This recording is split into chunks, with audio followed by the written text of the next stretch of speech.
Chad fixes the world. I got a little secret of the German motor cars coming at you.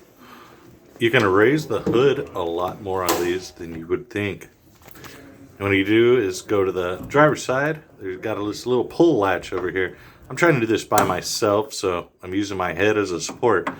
But I'm going to pull that little pin, push up a little bit on the hood, get it unlocked. I'm going to go to the passenger side. I'm going to pull this little pin out too.